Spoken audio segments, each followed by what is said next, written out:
She confessed to 17 murders, but families kept dying while she sat behind bars.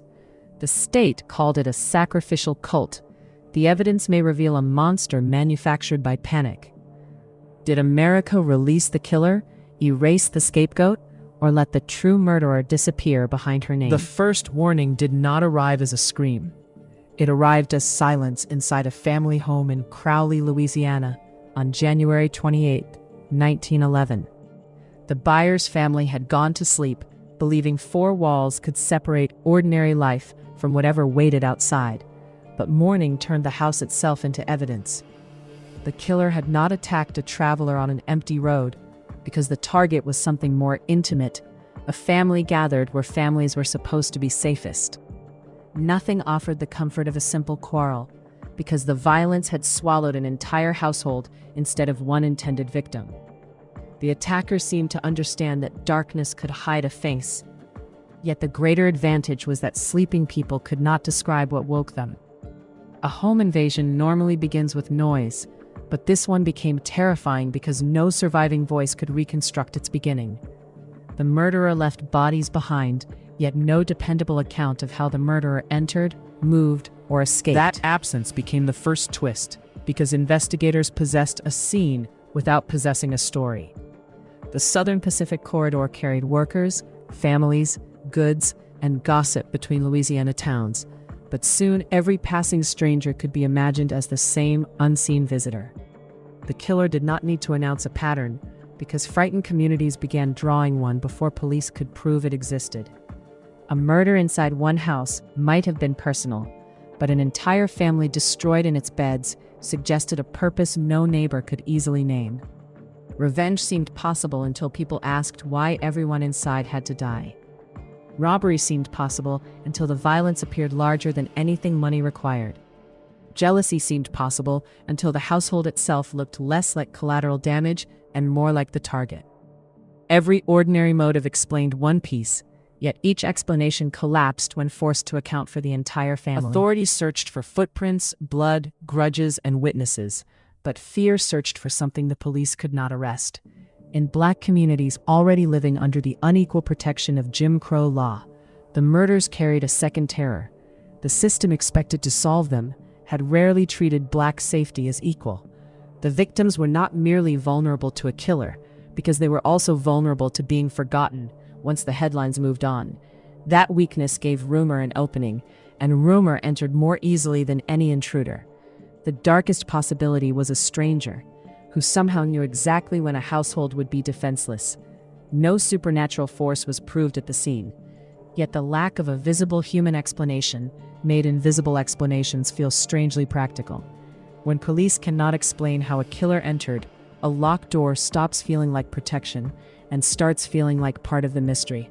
When no witness survives, silence begins to behave like testimony. When an entire family is erased at once, every neighboring family inherits the fear. The killer's greatest weapon may not have been the axe, later associated with the cluster, because uncertainty traveled farther than steel. Parents could bar doors, but they could not bar a rumor that the attacker was already inside the community. Law officers could arrest someone, but one arrest would mean little if another house still went silent. The murderer seemed content to become famous through absence. That anonymity turned every ordinary detail into a threat, because a loose window suggested entry, a passing train suggested escape, and a quiet neighbor suggested secrecy. The region did not yet know whether one killer was moving between towns, but uncertainty allowed one imagined killer to be everywhere at once. Before a pattern could be established, the public had already begun to feel one. The idea of a repeat killer arrived before the evidence could catch up. That reversal mattered, because investigators were no longer examining only what happened inside one house. They were now asking whether fear itself had predicted the next crime. Modern researchers would later identify a wider cluster of 12 relevant family axe murders across Louisiana and Texas during 1911 and 1912. But those living through the beginning had no map showing where the violence would stop. They possessed only a murdered family and the possibility that another door had already been chosen. The crimes especially devastated Black households, yet the public narrative would gradually become more fascinated with the imagined nature of the killer than with the lives taken. A murdered family should have produced a story about victims, but missing answers slowly transformed the case into a story about a monster. The monster became powerful because it had no confirmed name, reliable face, or proven route. Police needed a suspect to make the danger human again, but choosing the wrong human could make the danger worse. The community needed a motive to restore order, but a false motive could turn fear into persecution. Newspapers needed a story readers could understand, but the truth was still too incomplete to sell cleanly. Those pressures began pushing the case toward an explanation before the evidence was ready. The obvious mystery was who entered the buyer's home and killed the family. The more dangerous mystery was what desperate authorities and terrified communities would believe if no killer could be found. A human being had committed the violence, but the vacuum around that human being was already filling with something larger. Soon, whispers would attach the killings to secret powers, forbidden beliefs, and forces that ordinary locks could not stop. Yet the real horror was simpler than any legend. Someone had entered a family's private world, destroyed everyone inside it, and returned to the human world without being recognized. The killer did not need to be supernatural. The killer only needed the police to remain uncertain, the newspapers to remain hungry, and the next family to believe the danger belonged to someone else. By the time Louisiana understood that the first house was not the end, the murderer had achieved the most terrifying kind of invisibility. The second massacre did not merely deepen the mystery. It gave the police a face they could finally place inside it. On February 24, 1911, the Andrus family was found murdered in Lafayette, Louisiana, and the horror that had seemed homeless suddenly acquired an address. The victims had been attacked inside the place meant to protect them, but investigators searched outside the house for a motive that could make the violence feel personal. Jealousy was suggested, because jealousy can turn love into a weapon. Revenge was suggested, because revenge can make an entire family pay for one person's grievance. Yet every familiar motive carried an unfamiliar problem. The brutality looked broader than the quarrel proposed to explain it. The authorities did not need a perfect theory as urgently as they needed a suspect. That urgency led them toward Raymond Barnabet. Raymond was not arrested because the region had solved the pattern, because the pattern itself was still being assembled from blood, rumor, and frightened memory. He became useful because one man could hold what an entire community could no longer carry: the fear that the killer might be anyone. Once his name entered the investigation, uncertainty began hardening into biography. Ordinary conflicts became signs of motive, and old accusations began to resemble previews of murder. A difficult reputation could now be treated as evidence that had merely taken human form. The case started to feel clearer precisely when its proof remained most unstable. Newspapers could print a name instead of describing a shadow, while police could watch one household instead of guarding every home. The relief was immediate, but relief is not the same thing as truth. Raymond's arrest offered the region something more powerful than evidence, an ending people could rehearse before a court confirmed it. The killings had appeared random, yet a named suspect made them look planned. The crimes had seemed almost unnatural, yet one accused father made them brutally domestic. The terror had spread across communities, yet the state compressed it into one body. That compression made the story easier to tell and harder to question. The Andrus murders were becoming a test of whether Louisiana could prove it still controlled the night. A conviction would not simply punish a man, it would rescue the authority of institutions that had failed to prevent the slaughter. That hidden pressure entered the courtroom without appearing on any witness list. By October 1911, Raymond Barnabet was convicted in the Andrus case. The verdict seemed to transform suspicion into certainty, but the transformation was legal before it was logical. A jury supplied the answer the countryside wanted, yet the evidence remained contested enough for Raymond to win a new trial. The state declared the mystery closed. Then the law itself forced the door back open. That reversal should have weakened the official story, but it also made the public more desperate to believe it. If Raymond was guilty, the new trial looked like a dangerous escape. If Raymond was innocent, the conviction looked like proof that fear had reached the jury before certainty did. Either possibility damaged trust, but only one still allowed police to claim progress. The accused man remained the center of the story, even while the case around him refused to stay still. The most unsettling evidence was not found in a courtroom. It was the calendar. Weeks passed, and the region waited for silence to confirm that the right man had been stopped. Every uneventful night appeared to strengthen the verdict. The state had built its case on what happened before his conviction, but the public began judging it by what did not happen afterward. Then, November 27th arrived. Another family was murdered in Lafayette. The Randall household became the crime scene that turned the state's victory into a question. Authorities had convicted the man they believed responsible, yet the violence returned with the same cruel preference for families inside their homes. A solved case had produced another massacre. That contradiction did not automatically prove Raymond innocent, because an accomplice or second killer remained possible. It did prove something nearly as damaging. Convicting Raymond had not made vulnerable families safe. The institution that presented punishment as protection had delivered one without the other. For the community, the new murders created a trap with no comforting exit. If Raymond had acted alone, the state had convicted the wrong man. If Raymond had help, the state had stopped only the part of the danger it could see. If the crimes were unrelated, the region now faced more than one family killer. Every explanation multiplied the threat instead of containing it. The new massacre also exposed how quickly a verdict can become a story people defend. Investigators could admit their theory was incomplete, but that admission would turn months of confidence into evidence of failure. They could insist Raymond remained involved, but that required imagining a network the state had not identified. They could search for a new suspect, but every new suspect would quietly confess that the first ending had been premature. The case had reached the moment when protecting the investigation's reputation risked becoming more important than protecting the public. Raymond's conviction had been sold as a full stop, yet the Randall murders converted it into a comma written in blood. The killer or killers had delivered a message without leaving a note. The state's certainty had no power over the next locked door. Families who had briefly relaxed now understood that an arrest could be real, while safety remained imaginary. Police had placed one man behind bars, but fear escaped before the cell closed. Rumor returned stronger because it now possessed proof that official explanations could fail. The public had been told the monster had a name, only to discover that the name had not stopped the monster. That discovery changed the meaning of every fact already collected. Evidence once presented as decisive now looked selective. A motive once described as obvious now looked designed to fit a suspect.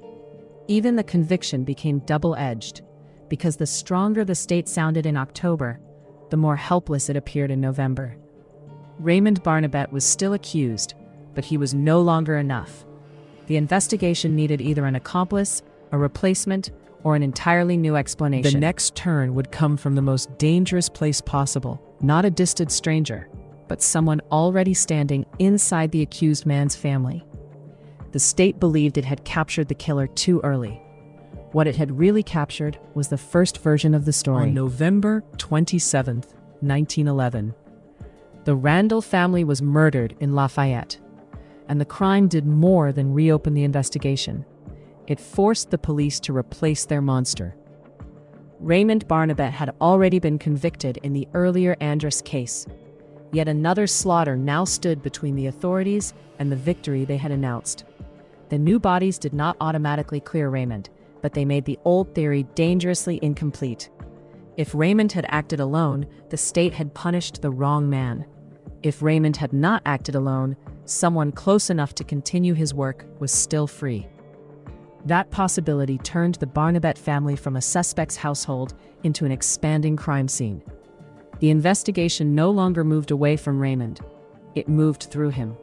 Suspicion settled on his young daughter, Clementine Barnabet, and the case changed shape the instant her name entered it. Until then, the public had been taught to fear an accused father with an allegedly violent motive. Now, the authorities offered something even more unsettling. A daughter who might have been hiding behind the father everyone was watching. The shift was powerful because it transformed an apparent investigative failure into a claimed discovery. Police had not necessarily arrested the wrong Barnabet, the news story suggested. They had simply arrested the first one.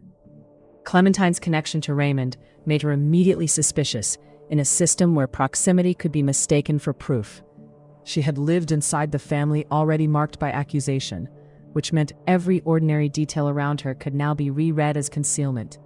A daughter's silence could become loyalty. A daughter's fear could become guilt. A daughter's knowledge of her father could become evidence of participation. Once suspicion entered the household, even innocence could be made to look rehearsed. Then investigators reported finding blood on Clementine's clothing. That claim gave the new theory the physical detail it desperately needed. A family connection could be dismissed as coincidence, but blood appeared to turn coincidence into contact. Yet the evidence carried its own hidden uncertainty. Forensic testing in 1911 could not identify blood with anything approaching modern DNA precision. A stain could look devastating in a newspaper, while remaining far less specific inside a rigorous investigation. Even when a substance was accepted as blood, the larger questions still remained unanswered. Whose blood was it? When had it reached the clothing? How had it arrived there? Could contamination, handling, work, injury, or another innocent circumstance explain it?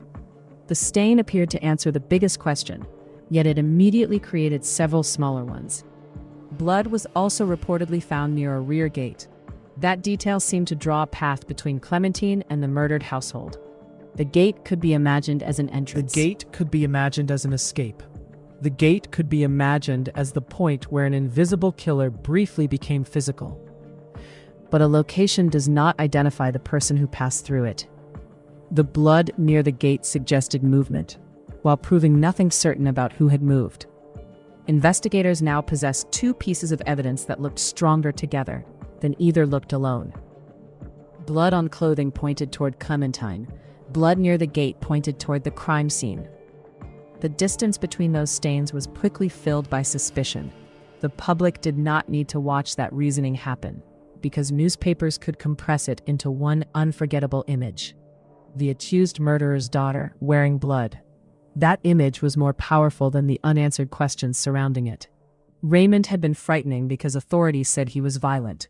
Clementine became frightening because she did not look like the monster the public had been prepared to see. A young black woman now occupied the center of a family annihilation investigation in the Jim Crow South.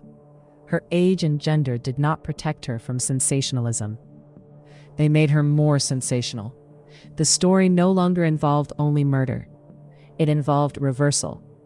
The person standing behind the accused man might have been more dangerous than the man in front.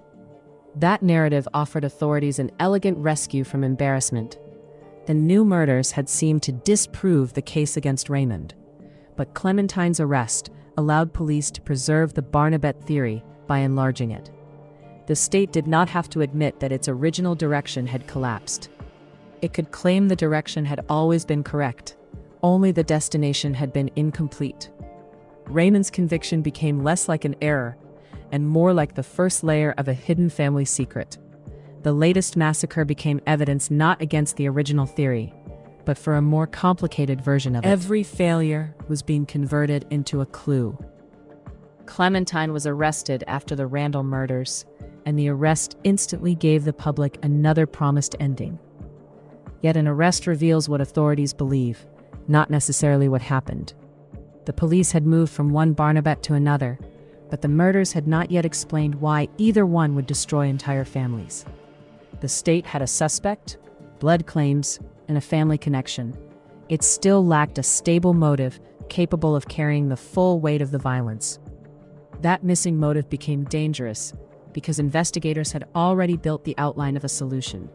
They had the accused father, they had the accused daughter, they had repeated household massacres. What they did not have was a convincing reason connecting those pieces. The absence of that reason invited imagination to enter the investigation. Clementine's identity could now be reconstructed through rumor before a courtroom examined the evidence. Anything unusual about her family could be amplified. Anything unexplained about her behavior could be darkened. Anything authorities could not prove could be presented as secrecy. The case had begun with a killer who seemed to enter homes without being seen. It now centered on a woman authorities claimed had been visible all along. That was the most seductive twist of all. The murderer had not escaped into the night, the emerging story suggested. The murderer had remained near the investigation, protected by the assumption that the father was the only threat. Clementine became the answer to why Raymond's conviction had failed to stop the terror. She also became the answer to why police had not found the full truth earlier. One young woman was being asked to repair every contradiction in the state's case. If evidence against Raymond looked weak, Clementine could explain the weakness. If another family died, Clementine could explain the continuation. If the crimes appeared connected, the Barnabet name could explain the pattern. If they appeared impossible for one person, the family itself could explain the scale. The theory grew stronger by becoming harder to test. The more questions arose, the more people could be added to the imagined plot. Yet the danger outside the jail had not disappeared merely because suspicion now had a second name. Families were still afraid. Authorities still could not demonstrate how the killings had been organized. The reported blood evidence had shifted the spotlight, but it had not illuminated the whole room. Clementine was no longer simply Raymond Barnabet's daughter. She was becoming the figure through whom police, newspapers, and a terrified public could reinterpret everything that had gone wrong. The state had once presented Raymond as the monster who entered the homes. Now it suggested Clementine might have been the monster standing behind him. But replacing one suspect with another did not solve the deepest problem. The investigation still possessed more certainty than proof. And soon, the search for an explanation would grow beyond one father, one daughter, and one family name. By January 1912, the investigation had exhausted ordinary explanations, so it reached for an extraordinary one. Police had moved suspicion from Raymond Barnabet to his daughter Clementine, yet neither arrest explained why entire families kept becoming targets. The missing motive became more dangerous than the missing killer, because a crime without a reason can serve almost any theory. Then authorities announced that the murders were connected to a secret religious body they called the Sacrifice Church. The name sounded like evidence, but it functioned more like a conclusion, searching for proof. Investigators arrested Reverend King Harrison and began watching black religious networks across small Louisiana towns. A minister's pulpit now looked less like a place of worship and more like a possible command post. Private prayer meetings became suspicious because secrecy could be interpreted as conspiracy. Religious language became threatening because metaphor could be reread as instruction. No verified congregation of killers had been uncovered, yet newspapers described one as though its membership roll were already in police hands. Uncertainty no longer looked like weakness, because uncertainty itself became proof of how well the sect was hidden. If no headquarters could be found, the church must have been underground. If no clear leader emerged, the leadership must have been concealed. Every failure to prove the theory could now be folded back into the theory. The supposed church became terrifying precisely because almost nothing definite could be shown about it. Authorities described religious fanaticism as the force behind the slayings, giving the murders a motive grander than revenge or robbery. A personal killer could be captured, but a belief could travel between towns without leaving footprints. One murderer had frightened Louisiana, yet obedient believers suggested that any worshiper might become the next weapon. The public was no longer being asked to fear a person entering a home. It was being asked to fear a doctrine entering a mind. The Southern Pacific Corridor, once merely a route connecting communities, now seemed capable of carrying a hidden faith beside passengers and freight. The theory grew geographically before it grew evidentially. A network solved one problem for police, because it explained why a single suspect never seemed sufficient. Yet it created a larger problem for everyone else, because a network could place the danger anywhere. The Sacrifice Church also gave newspapers the perfect villain, organized enough to sound real, secret enough to resist verification, and forbidden enough to sell fear. A family massacre was horrific, but a church ordering family massacres promised an entire hidden world behind the blood. Selective emphasis could turn scattered fragments into mythology without requiring reporters to invent every detail. Christian preaching, folk healing, conjure practices, protective objects, and local superstition could be blended into one lurid religion no congregation would have recognized. The result was not merely a description of black spiritual life. It was a new category of menace, manufactured from traditions outsiders already feared. In the Jim Crow South, that framing carried power beyond the murder investigation. Practices regarded as private or respectable in white communities could be recast as cult behavior when found among black worshippers. A preacher's influence could be translated into command, while an unfamiliar ceremony could be treated as rehearsal. The case was no longer asking only who committed the murders.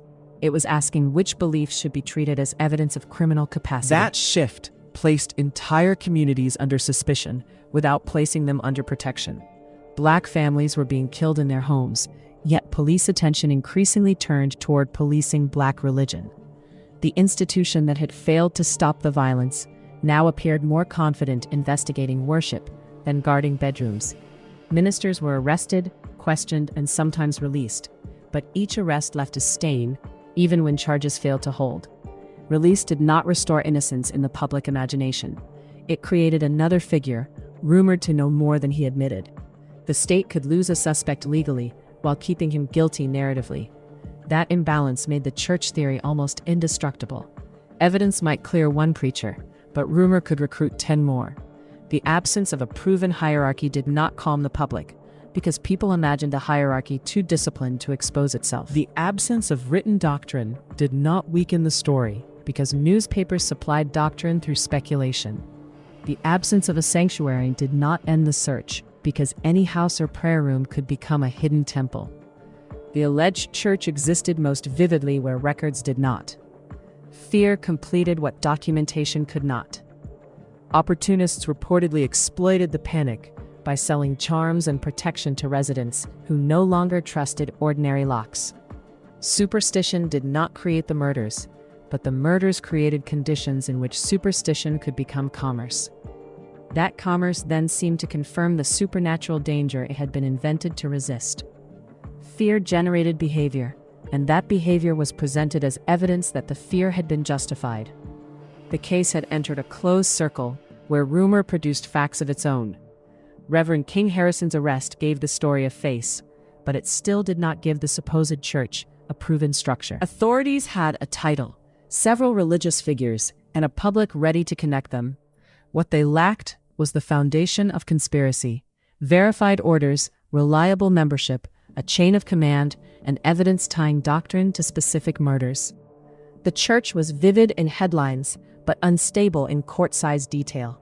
That contradiction did not slow the story, it accelerated it. A proven organization would have boundaries, but an unproven one could be limitless. A real congregation would have known members, but an imagined congregation could include anyone. A documented motive could be challenged, but a supernatural motive could absorb every challenge as another sign of secrecy. The Church of the Sacrifice became more powerful as an idea than it had ever been shown to be as an institution. It gave police a framework broad enough to connect distant crimes. It gave newspapers language dramatic enough to turn local terror into national fascination. It gave frightened residents an explanation large enough to match the scale of their fear. Yet it gave the murdered families no measurable increase in safety. That was the deepest twist of the cult theory. The state appeared to know more about the killers precisely when it could prove less.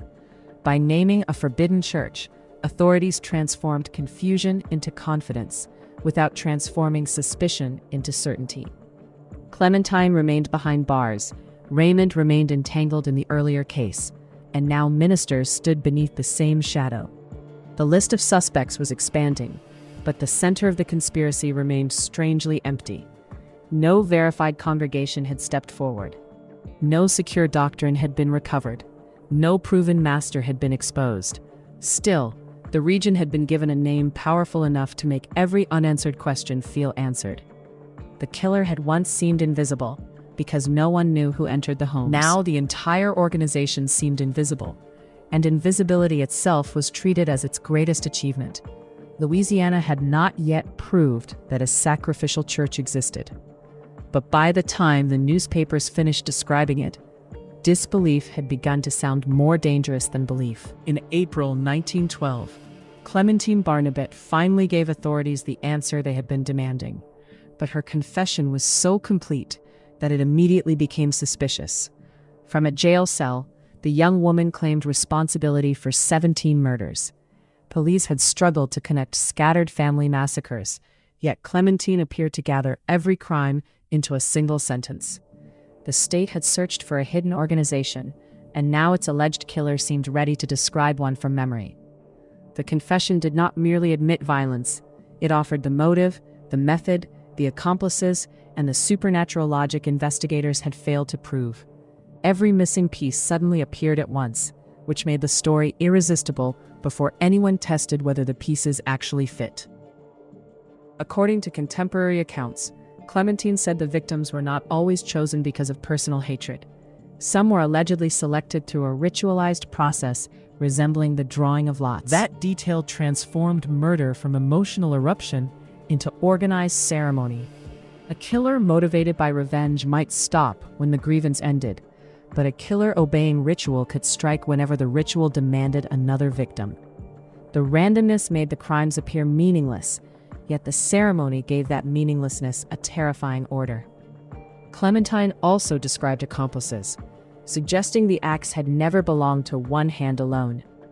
That claim rescued the secret church theory at the exact moment it needed human members. Police no longer had to prove that Clementine personally stood inside every crime scene. They could place invisible partners wherever the evidence created a gap. The confession therefore solved practical problems by introducing people no investigator had securely identified. Every unknown attacker could become an accomplice. Every unexplained journey could become a secret assignment. Every contradiction could become evidence that another participant had acted. The story grew more convincing by becoming less dependent on one person. Clementine reportedly connected the murders to protective charms and magical objects. These items were said to offer safety, power, or freedom from detection. A murderer who believed herself protected by supernatural forces would not merely ignore the law. She might believe ordinary law had lost the ability to touch her. That possibility gave the violence a motive more frightening than money. The victims may have been killed not because Clementine feared punishment, but because she believed punishment had become impossible. Yet the charms created a contradiction hidden inside the confession. If they truly made the killers invisible, why had Clementine been arrested? If they guaranteed protection, why was she speaking from a jail cell? If the objects had failed, why did the story continue to treat them as the source of her confidence? The magical explanation sounded powerful until reality asked it to perform. Clementine also implicated a religious healer or root doctor in planting the idea of murder in her mind. This shifted the origin of the crimes away from her own desire and toward another person's influence. She was confessing to being the killer while partially relocating responsibility outside herself. That made her both perpetrator and claimed instrument. The confession presented her as the central monster, yet it also described her as someone whose imagination had been manipulated. One sentence made her the mastermind. The next made her a follower. Authorities could emphasize whichever version best supported the theory they already preferred. Newspapers seized upon the language of sacrifice, conjure, and supernatural protection. A local criminal investigation suddenly expanded into a national story about forbidden religion. Some reports connected the supposed cult to as many as 35 deaths, even though Clementine's own confession centered on 17. The number of attributed victims grew faster than the verified evidence. A single prisoner's words became the foundation for a body count larger than the case prosecutors could securely demonstrate. The confession therefore did more than describe the legend.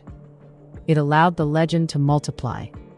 Readers far from Louisiana encountered Clementine not as a disputed suspect, but as the human face of ritual slaughter. Her identity became inseparable from the word sacrifice, before a court had sorted confession from corroboration. The public was given a finished villain, while investigators still possessed an unfinished case. Clementine's age and gender made the story even more marketable. A young black woman accused of leading or serving a murderous sect violated every expectation the newspapers could exploit. Her apparent ordinariness became part of the horror. The less she resembled the public's idea of a family annihilator, the more reporters could suggest that forbidden belief had transformed her. The confession became a conversion story written backward. Instead of explaining how she found religion, it claimed religion had found a way to turn her into a killer. Yet Clementine's statements were not stable enough to support the certainty built around them. Accounts shifted. Alleged participants changed. Responsibility moved between Clementine, accomplices, ministers, and spiritual influences. Details that should have narrowed the investigation instead opened new directions. A reliable confession usually closes possibilities. This one multiplied them. The state could treat those changes as proof that Clementine was slowly revealing a larger conspiracy. A skeptic could treat the same changes as evidence that the narrative was being shaped under pressure. Both interpretations used the confession, but only one required every inconsistency to become another sign of guilt. The conditions surrounding the statements mattered, because Clementine was not speaking inside a neutral world. She was imprisoned. She was surrounded by authorities who already believed the murders involved her family. She was questioned during a period when police and newspapers had publicly embraced a sacrificial sect explanation. Each question may have arrived carrying part of the answer investigators expected to hear. Even an uncoerced confession can be distorted when the accused learns which details make listeners react. Clementine may have been telling the truth. She may have been telling fragments of truth. She may have been protecting someone. She may have been repeating ideas already circulating around her. She may have discovered that becoming the center of the story gave her a form of power she had never possessed outside the jail. Each possibility changes the confession, but none can be dismissed merely because the story sounds extraordinary. False confessions are often imagined as simple lies. A more disturbing possibility is a statement woven from memory, suggestion, fear, fantasy, and genuine knowledge until even the speaker cannot separate them. Clementine's confession may have contained facts unavailable to innocent outsiders. It may also have contained details supplied by newspapers, interrogators, rumor, or the public mythology surrounding the case. The problem was not that every word had to be false. The problem was determining which words were true. Authorities wanted the confession to function like a map. Instead, it behaved like a maze whose walls moved whenever the story was retold. The drawn lots explained random victims. The accomplices explained multiple locations. The charms explained confidence. The root doctor explained the motive. The secret church explained the organization. Together, those elements formed a perfect machine for solving every mystery. But a theory capable of explaining everything can become impossible to disprove. If evidence matched Clementine's statement, the confession was confirmed. If evidence failed to match, an accomplice could be blamed. If Clementine changed her account, the hidden organization could be called more complicated than expected. If no cult records appeared, secrecy itself could explain their absence. The confession was therefore strongest where it was least testable. That made it ideal for headlines and dangerous for justice. The public received 17 admitted murders. The investigators received new names and theories. The newspapers received a forbidden cult. The victims' families received no guarantee that every responsible person had been identified. Clementine had spoken, but speech did not produce certainty. Her words appeared to solve the case because they repeated the shape the case had already taken in the public imagination. The confession contained exactly what frightened Louisiana most: a hidden sect, ritual selection, supernatural protection, and killers who believed ordinary rules no longer applied. It was almost as though the rumors had entered the jail and begun speaking through the accused. The authorities finally possessed the story they needed. The deeper mystery was whether it belonged to Clementine before they gave it to her. Clementine's confession appeared to close 17 murder cases, but the calendar reopened every one of them. Her words created a perfect killer, yet prison records created an impossible one. Clementine had been arrested after the Randall family massacre in November 1911. Raymond Barnabet was also trapped inside the machinery of the justice system. Both suspects were under confinement, which should have placed walls between the Barnabet family and every future crime scene. Instead, the killing continued. Between January and March 1912, additional families were murdered across the Louisiana-Texas region, while Clementine and Raymond remained behind bars. The state had captured its alleged monsters, yet homes outside the jail continued filling with victims. That contradiction did not merely weaken Clementine's confession. It threatened to reverse the entire investigation. A prisoner can confess to a past crime, but she cannot physically leave a locked cell to commit a new one. An accused mastermind can order violence from confinement, but that possibility requires evidence of communication, obedience, and accomplices. A supposed cult can explain distant murders, but only if the cult existed beyond newspaper language. The case now demanded proof of everything authorities had previously treated as implication. Clementine had named accomplices, which initially made her confession sound more complete. Now those unnamed or unstable partners became the only way to keep her story alive. The accomplice theory had begun as one detail inside the confession. It suddenly became the bridge preventing the official narrative from collapsing. If Clementine commanded others from jail, she was more dangerous than police first imagined. If others killed independently, she was no longer the single force behind the massacres. If the later crimes were unrelated, investigators had connected separate horrors beneath one convenient legend. Every answer saved one part of the theory by sacrificing another. The police could preserve Clementine as the mastermind, but then they needed to explain how instructions crossed prison walls. They could preserve her as one participant, but then the true scale of the conspiracy remained unknown. They could reject the later killings as separate, but then the supposedly unified pattern began breaking apart. The calendar offered no comforting interpretation. It provided only different forms of failure. The public had been told that the danger possessed a name. The new murders suggested that the name had never contained the entire danger. The jail cell became the safest place in the story, because the accused killer was inside it, while families outside remained exposed.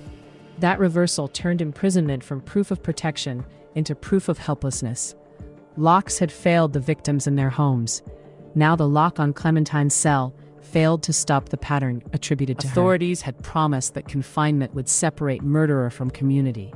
Instead, the murders appear to move around the confinement as though it did not matter. For frightened residents, the explanation became worse than the original mystery. One roaming killer could eventually be caught. A network of obedient killers could survive every arrest. A copycat could study each newspaper report and reproduce the terror. Several unrelated murderers could hide behind a pattern the police had invented. The region no longer faced one nightmare.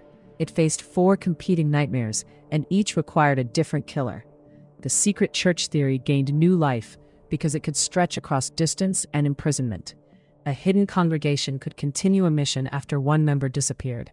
A ritual organization could replace an arrested attacker without changing its objective. A command structure could turn Clementine's cell into a headquarters rather than an ending. Yet this theory became stronger only because the evidence had become weaker. The less authorities could explain through Clementine's physical actions, the more power they assigned to her invisible influence. Her inability to reach the later crime scenes should have reduced her importance. Instead, it risked transforming her into a mastermind capable of killing without leaving jail. That was the seductive logic of conspiracy. Every obstacle became proof of greater organization. Every missing connection became evidence of deeper secrecy. Every unidentified murderer became another hidden believer. The theory could survive almost anything except verification. No clearly documented chain of orders connected Clementine to the later attacks. No reliable structure demonstrated how alleged members selected families were coordinated across towns. No proven congregation emerged to explain why the violence continued after the central suspects were confined. The state possessed a story capable of crossing prison walls. It did not yet possess evidence capable of following it. The later murders also changed how Clementine's confession had to be heard. Her claim of 17 killings could no longer be treated as a simple admission by one offender. It might have represented personal participation in some attacks. It might have included crimes committed by others. It might have absorbed murders she learned about through questioning or newspapers. It might have converted a regional panic into a personal mythology. The larger her confession became, the less certain its boundaries appeared. A truthful killer can exaggerate. An innocent prisoner can acquire genuine details. An accomplice can claim the work of a group. A frightened suspect can repeat the theory interrogators placed before her. The confession did not need to be entirely true or entirely false to become dangerous. It only needed enough truth to make every false detail believable. Investigators now faced a forensic trap. If Clementine knew facts about the earlier crime scenes, that knowledge could support guilt. If those facts had already circulated publicly, the same knowledge proved little. If she lacked details about the later murders, her imprisonment offered an obvious explanation. If she described them accurately, investigators would have to determine who carried information into the jail. The cell separated Clementine from the crime scenes, but it did not separate her from rumor. Newspapers, visitors, officials, and interrogators could all carry the outside world through the bars. By the time she confessed in April, the murders had already become a public mythology. Her statement emerged after months of stories about sacrifice, charms, ministers, hidden believers, and family slaughter. The confession seemed to predict the theory only because the theory had arrived first.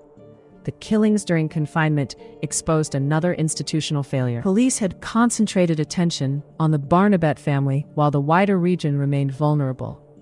Every hour spent proving one suspect responsible for everything was an hour not spent testing whether multiple offenders were operating. Every sensational cult claim widened public fear while potentially narrowing practical investigation. Every premature announcement of progress encouraged families to believe the danger had been contained. The later victims paid the price for certainty that had arrived before safety. Even Raymond's earlier conviction now looked different. The state had once believed imprisoning him would end the violence. When it did not, suspicion shifted toward Clementine. After Clementine was arrested, violence still continued.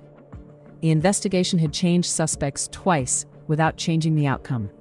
That repetition suggested the problem was larger than one mistaken arrest.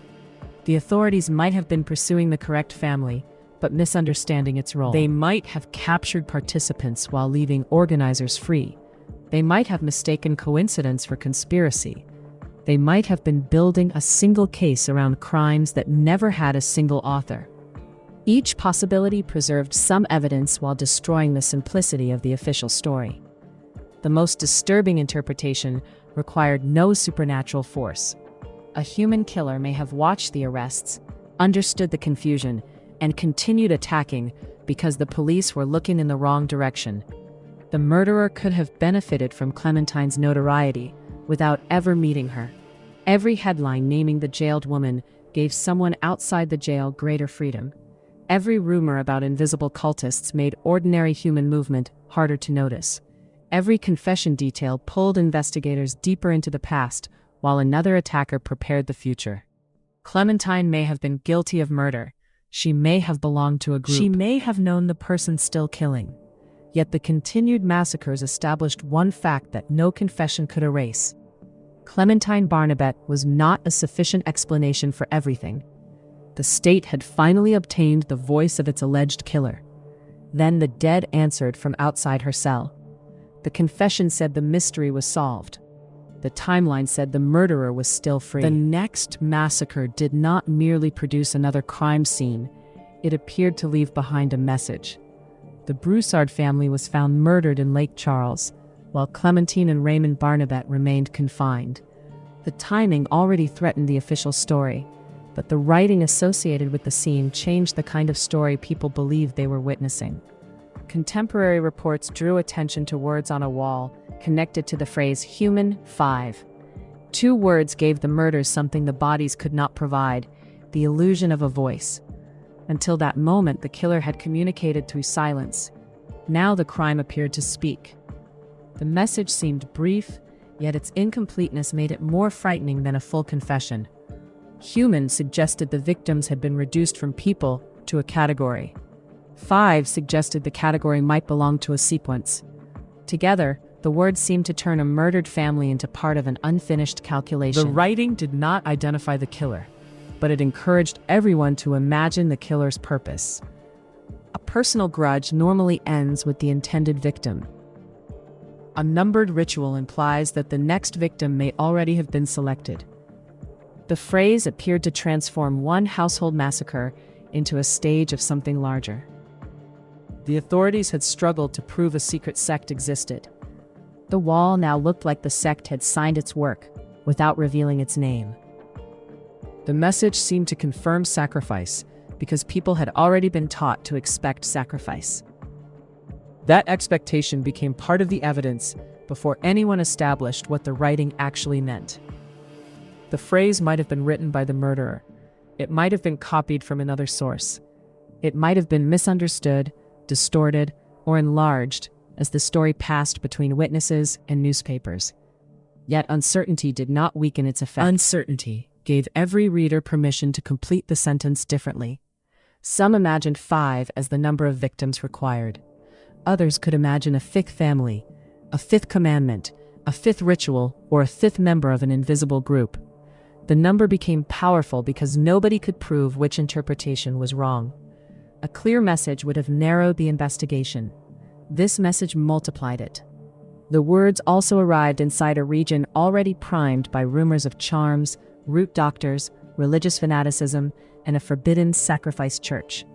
The wall did not create that mythology. It appeared to validate it. Every earlier rumor suddenly looked less like fear and more like warning. Every minister questioned by police seemed newly suspicious. Every protective charm sold during the panic seemed less absurd to the frightened people buying it. The message turned superstition into something that looked almost forensic. A belief previously whispered in private could now point toward a photographed or reported surface inside a murder scene. That shift was crucial because physical objects carry an authority rumors do not. A rumor can be denied. A wall appears to remain. Yet even a wall can tell a false story when the people interpreting it already know what they want it to say.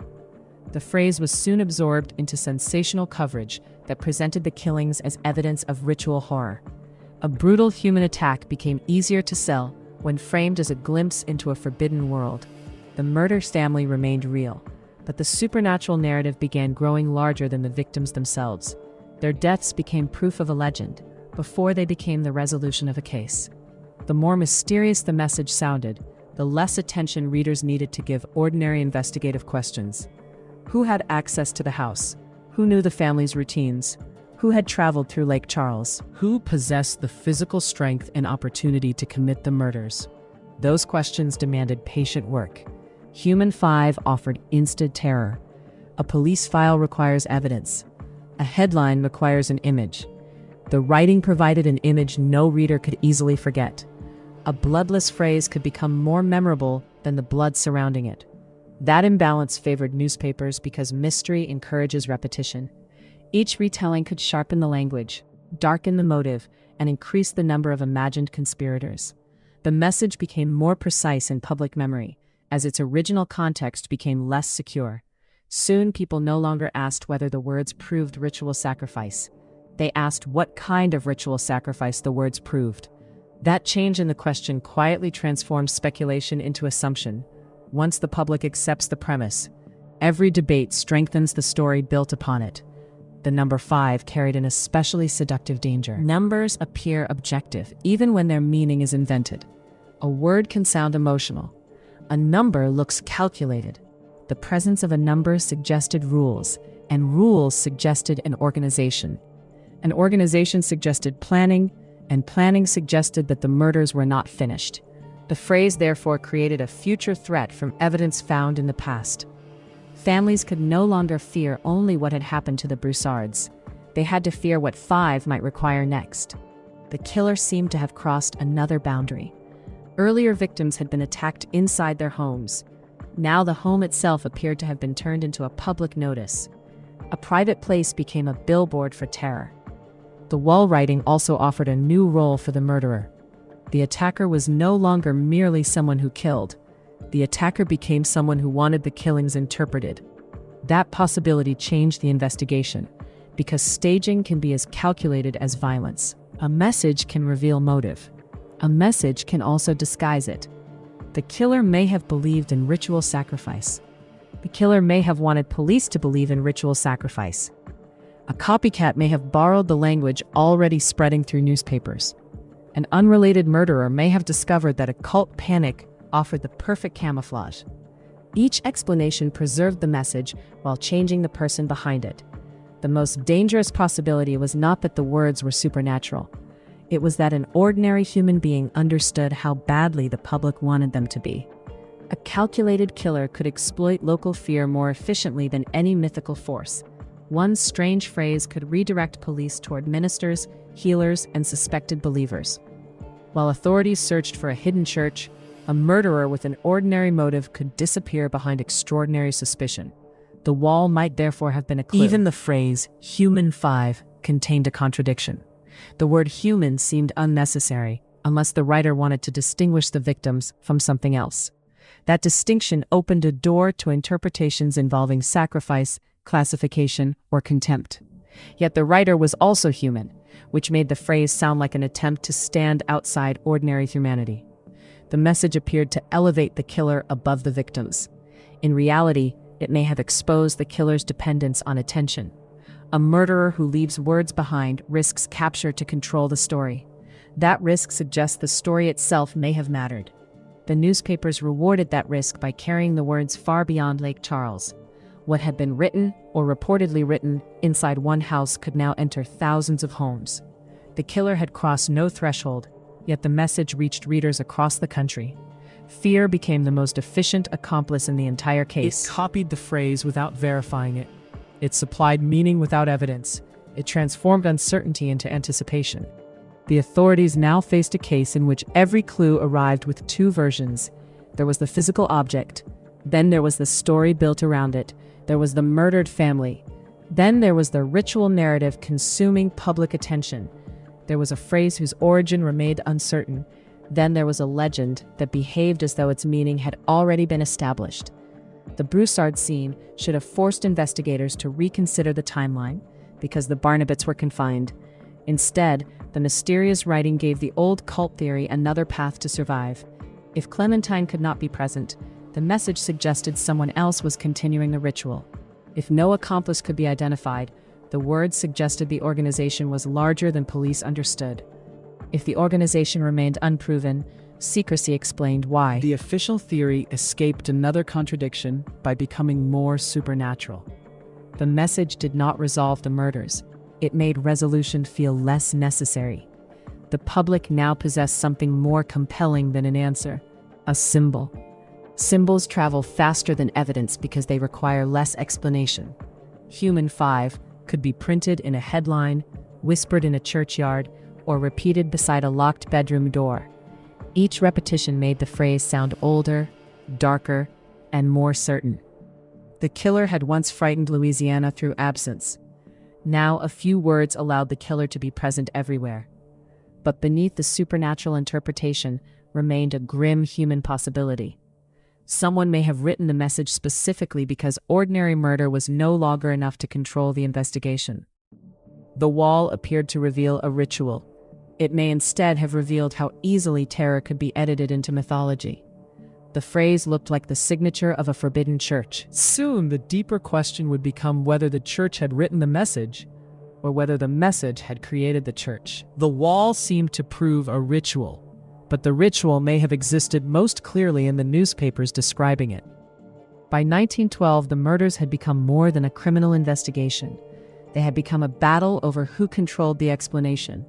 Police possessed murdered families, disputed evidence, unstable suspects, and a confession that raised as many questions as it answered. Newspapers possessed something far more useful: a forbidden cult hiding inside Louisiana. The difference mattered because evidence must survive examination, while a frightening story needs only to survive repetition. The alleged Church of the Sacrifice offered readers a complete nightmare before investigators had established a complete organization. Its supposed members were everywhere the theory required them to be, yet its verified structure remained strangely difficult to locate. No secure membership list exposed an army of ritual killers. No dependable chain of command showed who selected the victims. No proven doctrine established that family annihilation was an act of worship. The church appeared fully organized in headlines, while remaining dangerously unfinished in evidence. That gap should have weakened the theory. Instead, reporters converted the gap into proof of secrecy. If investigators could not find the headquarters must have been hidden. If ministers denied involvement, their denial could be called loyalty. If suspects were released, the cult could be accused of protecting them. The theory survived each failure by becoming more invisible. A normal conspiracy collapses when its members cannot be identified. This conspiracy became more powerful whenever identification failed. The murders unfolded inside the Jim Crow South, where Black communities lived beneath a legal system that claimed authority without providing equal safety. Black families were being slaughtered in their homes, yet the institutions surrounding them often appeared more interested in controlling Black belief than protecting Black life. That reversal transformed victims into background figures, while ministers, healers, and suspected worshippers occupied the foreground. The state had failed to stop the acts, but it suddenly sounded confident, explaining the altar. Police attention moved through prayer meetings, religious networks, and folk practices that white authorities often neither understood nor respected. An unfamiliar ritual could be described as sinister, simply because the observer lacked the language to interpret it. A private gathering could become a secret meeting once suspicion entered the room. A spiritual object could become murder equipment once a reporter supplied the caption. Ordinary religious complexity was flattened into one sensational category. Christian preaching, conjure traditions, folk healing, protective charms, and local superstition were increasingly blended into the same lurid image. The resulting voodoo cult did not accurately describe one coherent faith. It described what frightened outsiders imagined when different Black traditions were forced into a single forbidden box. The word voodoo became especially useful because it sounded explanatory without requiring precise explanation. It could suggest secret knowledge, supernatural control, ritual violence, and racial otherness in one headline. The term made the murders feel ancient and mysterious, even when the investigation depended on modern human failures. A killer required opportunity. A voodoo cult required only belief. That distinction allowed the story to travel far beyond the evidence. Regional papers repeated claims about religious fanaticism until national readers encountered the murders as an established sacrificial campaign. The distance from Louisiana removed context, while preserving spectacle. A complicated investigation became a clean horror story. A disputed suspect became a murder priestess. A cluster of uncertainly connected crimes became one organized ritual. The press did not need to fabricate every detail for the overall picture to become misleading. It needed only to select the darkest details, remove their uncertainty, and arrange them in the most profitable order. A charm became proof of supernatural confidence. A healer became the source of homicidal influence. A minister became the representative of an invisible church. A mysterious phrase became a ritual command. A contradictory confession became sacred testimony from inside the cult. Each fragment may have originated somewhere in the record, yet the final monster was larger than the fragments could independently support. The story gained authority because police and newspapers repeatedly cited one another. Officials supplied reporters with theories.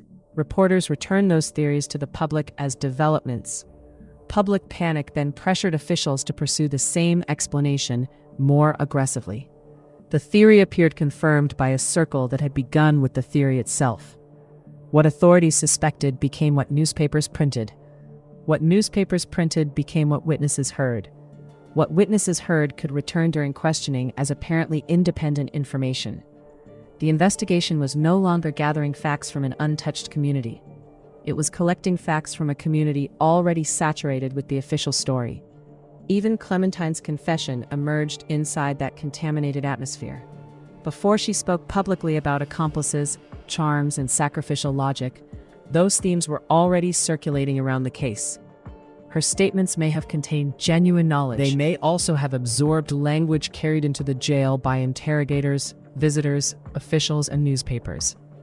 The confession seemed to authenticate the cult story, yet the cult story may have helped shape the confession. That possibility does not prove Clementine was innocent. It proves that confession and mythology cannot be separated as easily as the headline suggested. A guilty participant could repeat rumors alongside facts. A confused prisoner could mistake suggestion for memory. A frightened suspect could discover that authorities listened more carefully whenever her story resembled their theory. A person seeking attention could become more important with every impossible detail. The truth may have been present, but it was surrounded by material designed to make it harder to recognize. Community fear then produced visible behavior that appeared to validate the supernatural narrative. Some residents sought protective charms because police protection had failed them. Opportunists reportedly sold spiritual security to families who could no longer trust their doors. Extortion threats exploited the same panic that officials were struggling to contain. Ministers were arrested and released, yet every arrest left behind a rumor stronger than the release. The panic began manufacturing its own evidence. People purchased charms because they feared the cult. The existence of those charms was then treated as evidence that the cult was real. Fear created the market, and the market appeared to confirm the fear. This was how an urban legend could grow beside an active murder investigation without replacing every fact. The victims were real. The violence was real. The institutional failure was real. The uncertain element was the structure built around them.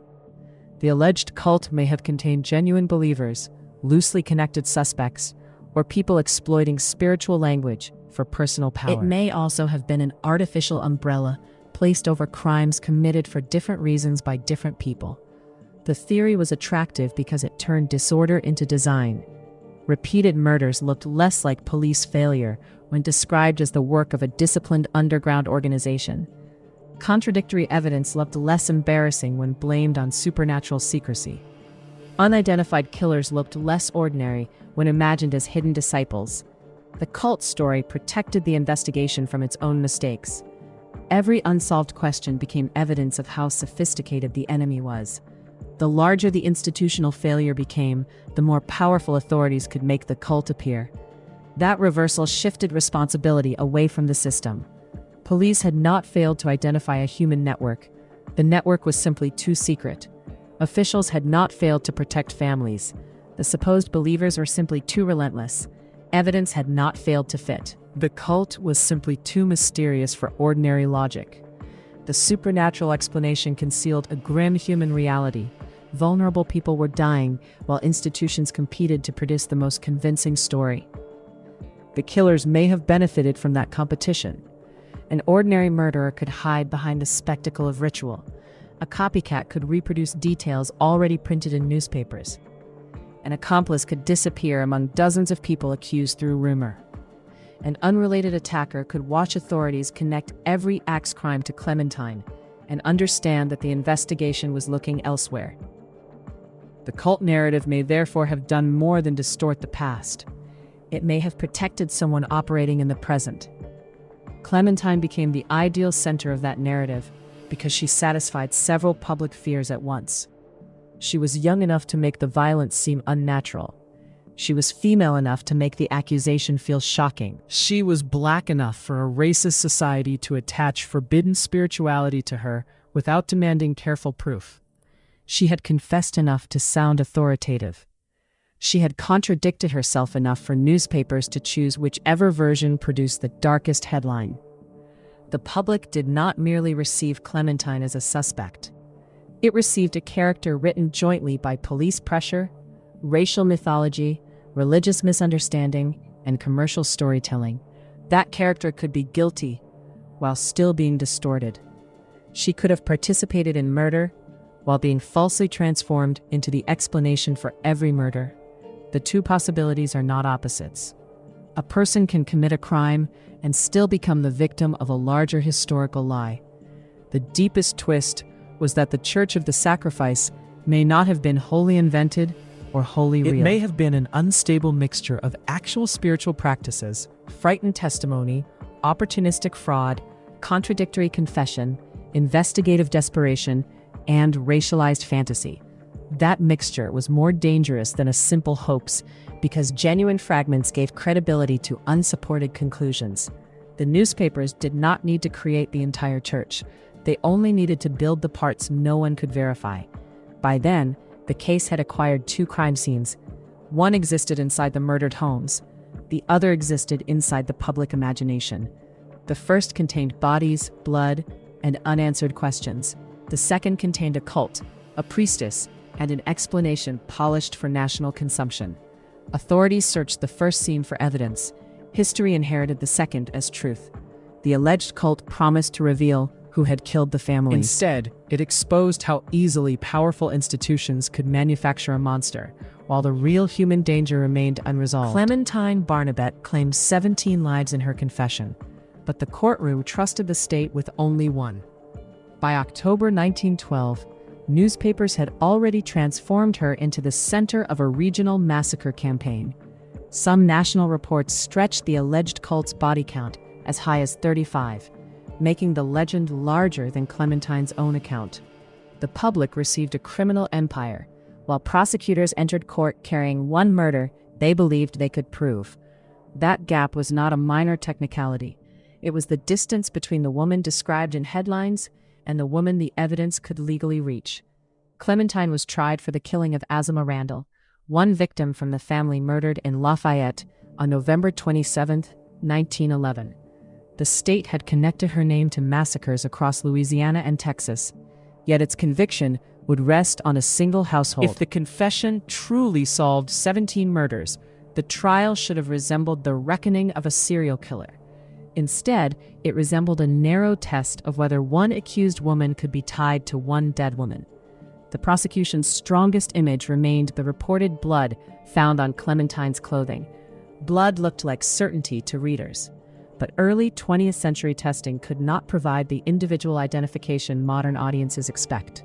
The stain could support contact with violence without proving whose blood it was, when it arrived, or how Clementine acquired it. A piece of clothing became the bridge between suspicion and conviction, yet the bridge was built before DNA could tell investigators where it truly led. Blood was also reportedly discovered near the rear gate of the Randall property. That detail allowed prosecutors to imagine a route through the scene, but a route is not the person who traveled it. The gate suggested escape. The clothing suggested contact. Suspicion supplied the missing footsteps. Clementine's confession appeared to fill every remaining gap, but its extraordinary scale created a problem the state could not ignore. A person admitting 17 murders should know facts linking her to 17 scenes. The surviving case did not produce 17 equally secure chains of proof. Her words traveled across towns more easily than the physical evidence did. The confession therefore carried two opposing meanings. To believers, it was the voice of a killer finally revealing the hidden series. To skeptics, it was a sprawling narrative whose size concealed how little could be independently confirmed. The more murders Clementine claimed, the more impressive the confession sounded. The more carefully each murder was examined, the less uniform the case became. Different locations meant different investigators. Different dates meant different opportunities. Different victims meant different possible motives. One dramatic explanation had been laid across crimes that may not have shared one author. The alleged sacrificial sect solved that problem in public by providing an invisible organization. The courtroom demanded something less theatrical, evidence connecting the defendant to the specific killing before the jury. A cult could explain why crimes continued during imprisonment. A cult could explain why suspects appeared in several towns. A cult could explain why no single person fit every scene. Yet the same flexibility that made the theory compelling also made it dangerously difficult to test. Any missing proof could be blamed on another member. Any contradiction could be assigned to secrecy. Any later murder could be presented as obedience to Clementine rather than evidence against her. The theory protected itself by expanding whenever reality pushed back. Clementine's own statements offered no stable escape from that problem. She reportedly described accomplices, protective objects, ritual selection, and the influence of a root doctor. One version made her an enthusiastic participant. Another made her the instrument of other people's ideas. One detail suggested planning. Another suggested manipulation. The confession assigned her enormous responsibility while repeatedly sharing that responsibility with invisible hands. That ambiguity helped newspapers because every version contained a darker headline.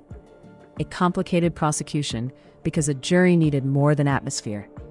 A national audience could accept Murder Priestess as a finished character. A court still had to decide whether the character had killed Azima Randall. Before trial, Louisiana authorities also confronted questions about Clementine's mental condition. An official court-linked mental health inquiry survives as evidence that even the state recognized uncertainty around her competency or psychological state. The existence of that inquiry did not prove she was incapable of murder.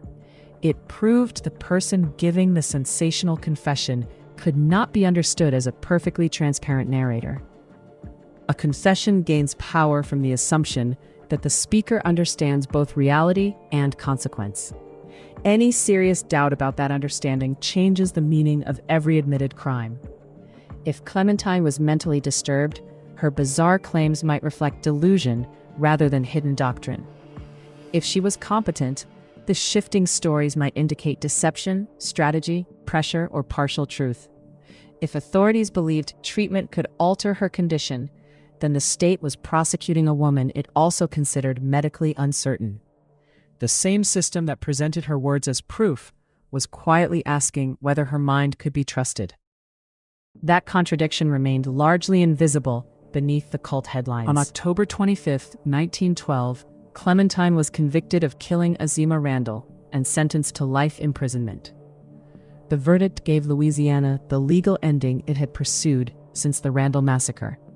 It did not provide a legal ending for the wider cluster. One conviction established that a jury accepted her guilt in one murder. It did not establish that she personally committed every killing attached to her name. The difference is crucial because history often turns a narrow verdict into a universal judgment. Clementine was convicted once, but remembered as though 17 separate juries had examined 17 complete cases. The confession did the work the courtroom never performed. It converted allegation into memory. It allowed later retellings to count victims without counting proof. The state's victory therefore contained its own quiet admission. If prosecutors believed every murder could be demonstrated, why was the legal result limited to Azima Randall? jurisdictional barriers may have complicated separate prosecutions. Evidence may have been scattered, lost, weak, or dependent upon the same confession. Officials may also have considered one life sentence sufficient, reducing their incentive to test the remaining claims. Each practical explanation carries the same historical cost. The other families never received individual verdicts identifying who killed them. A single conviction gave the appearance of closure, while leaving most of the dead legally unresolved. The victims became numbers inside Clementine's legend, rather than subjects of their own completed cases. Their names strengthened the image of a serial killer, yet their murders were not all proven against her.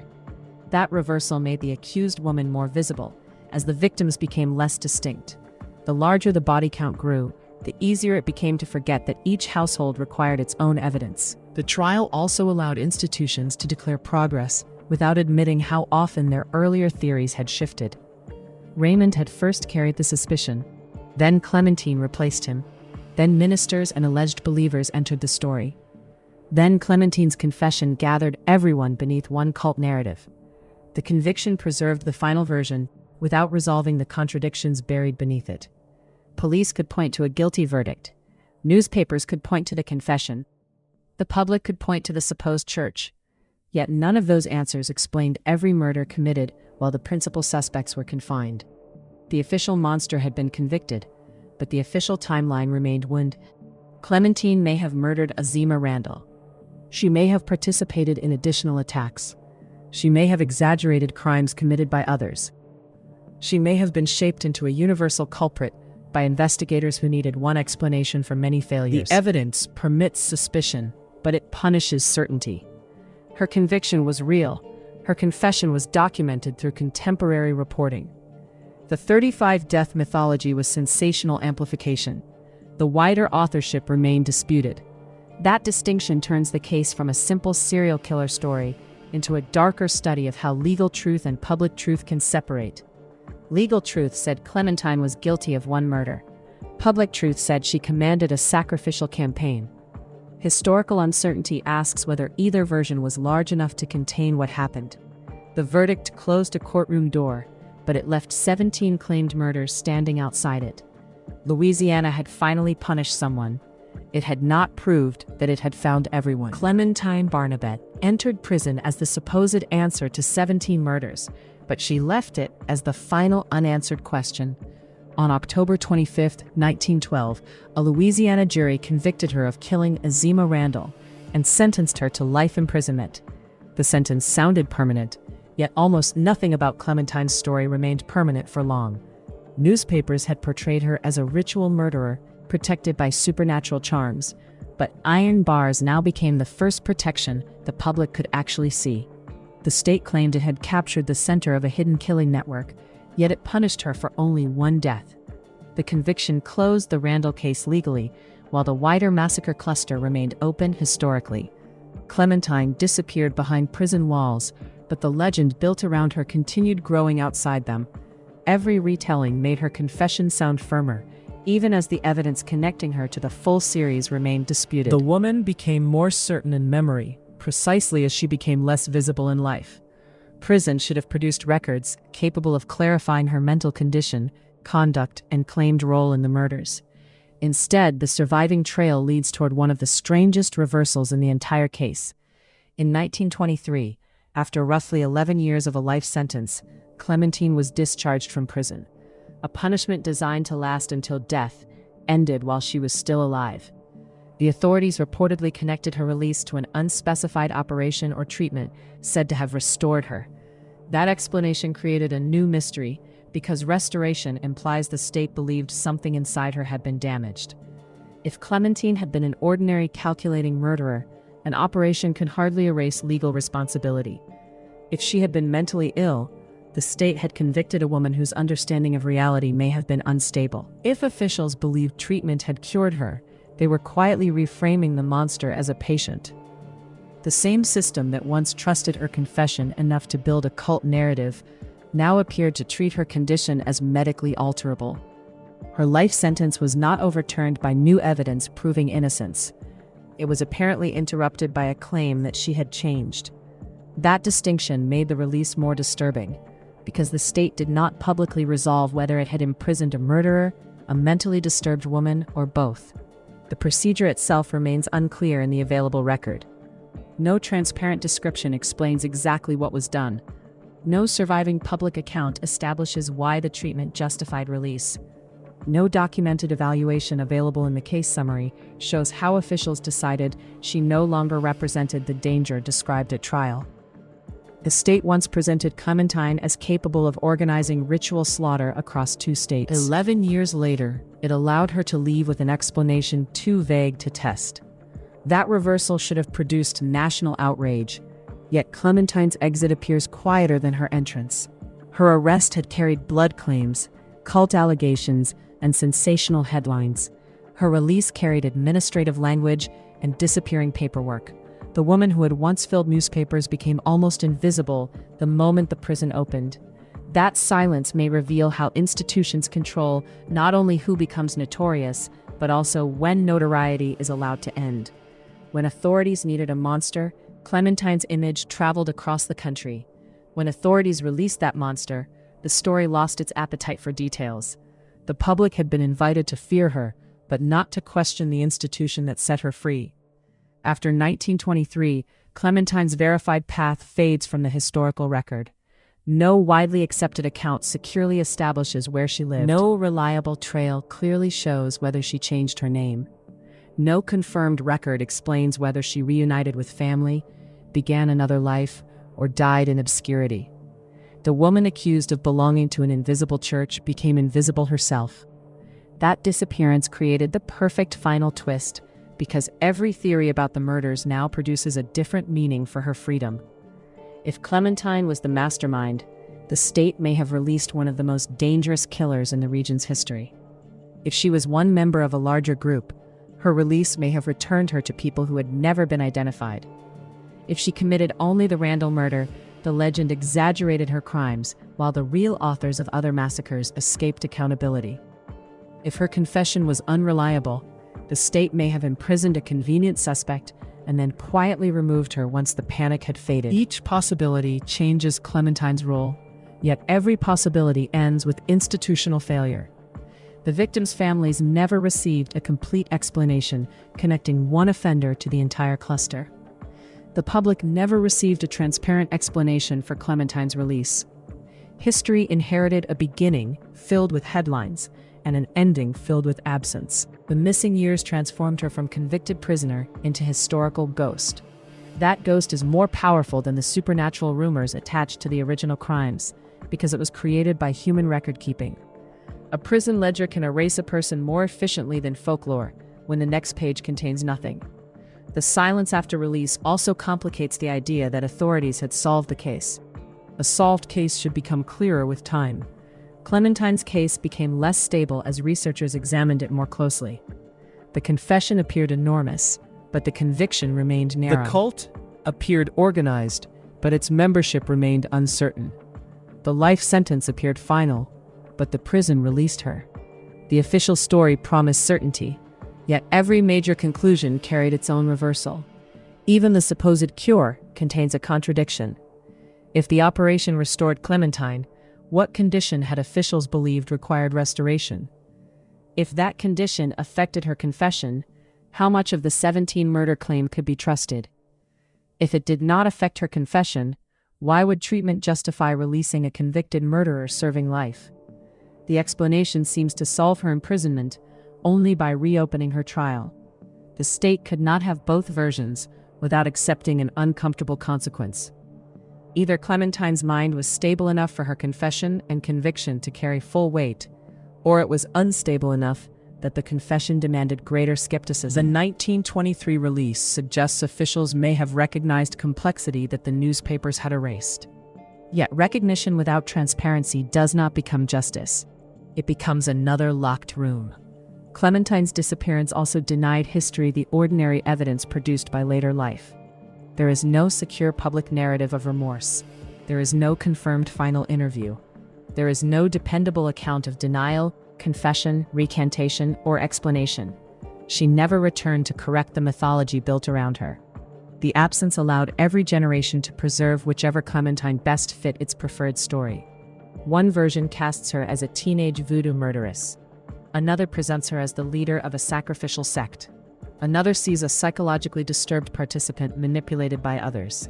Another sees a black woman transformed into a monster by Jim Crow policing and sensational journalism. The record is strong enough to keep each theory alive, yet incomplete enough to prevent anyone from becoming final. That ambiguity is not an excuse to ignore what is known. Families were murdered across Louisiana and Texas. Clementine confessed to 17 killings. A jury convicted her of 1. Other murders occurred while principal suspects were confined. Authorities released her in 1923 after an obscure treatment or operation. Then her documented life disappeared. Those facts do not produce a clean serial killer ending. They produce something darker. A system that announced certainty at every stage while leaving the central questions unresolved. The final victim of the case may have been truth itself. Police needed 1 killer. Newspapers needed 1 forbidden cult. The courts needed 1 conviction. The prison eventually needed 1 justification for release. Each institution obtained the answer it required, yet none produced an answer large enough for all the dead. Clementine entered history as the woman who supposedly explained everything. She left prison proving how little had truly been explained. The axe murders created a legend about invisible forces entering locked homes. The real invisible force may have been a human system capable of constructing a monster, imprisoning her, curing her without explanation, and losing her without consequence. Clementine Barnabet did not simply vanish from Louisiana. She disappeared through the exact gaps the investigation had never managed to close. And the final question remains more dangerous than the cult story ever was. Did America release the killer, erase the scapegoat, or let the true murderer disappear behind her name?